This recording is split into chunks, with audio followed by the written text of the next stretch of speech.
মার্কিন যুক্তরাষ্ট্র সহ ইউরোপের বিভিন্ন দেশের লাখো মানুষ রাস্তায় নেমেছে, স্লোগান একটাই, নো কিংস। এর মানে বুঝতে পারছেন প্রিয় বন্ধুরা? ডোনাল্ড ট্রাম্পের নীতির বিরুদ্ধে এই বিশাল বিক্ষোভ ছড়িয়ে পড়ে, যা 50টিরও অঙ্গরাজ্য এবং 15টিরও বেশি দেশ এই বিক্ষোভে স্লোগান লাগাচ্ছে ডোনাল্ড ট্রাম্পের বিরুদ্ধে। প্রতিবাদকারীরা অভিযোগ করছে যে ইরানের বিরুদ্ধে যুদ্ধ, কড়া অভিবাসন নীতি এবং ট্রাম্পের ক্ষমতার অপব্যবহারের এইসবের বিরুদ্ধে আন্দোলন চালাচ্ছে। ট্রাম্পের বিরুদ্ধে ট্রাম্পের জনগণই আন্দোলন চালাচ্ছে।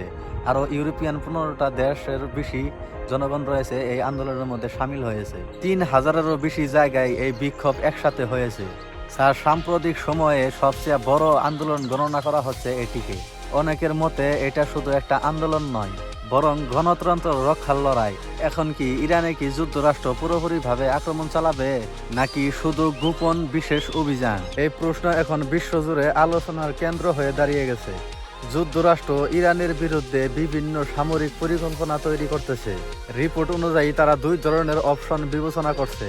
1 নম্বরে ফুল সোশ্যাল ইনভেশন, 2 নম্বরে স্পেশাল অপারেশন। কিন্তু বাস্তবে কি হতে পারে? বিশেষজ্ঞদের মতে পুরো আক্রমণের সম্ভাবনা কম। সম্ভাবনা তো কম হবে, কারণ ইরানের মিসাইল, ড্রোন সব শক্তির ক্ষমতা রাখে। তাই বড় আকারের হামলা হলে পুরো মিডল ইস্ট অস্থির হয়ে পড়ে। এইদিকে উত্তর কোরিয়া বিশ্বকে আবারও চমকে দিল, যা ইরানকে তারা খোলা হিসাবে সাপোর্ট করে। নতুন করে ক্ষেপণাস্ত্র ইঞ্জিন পরীক্ষা চালিয়েছে উত্তর কোরিয়ার কিম জন উন, যা সরাসরি যুক্তরাষ্ট্রের মূল ভূখণ্ডে আঘাত হানতে পারে।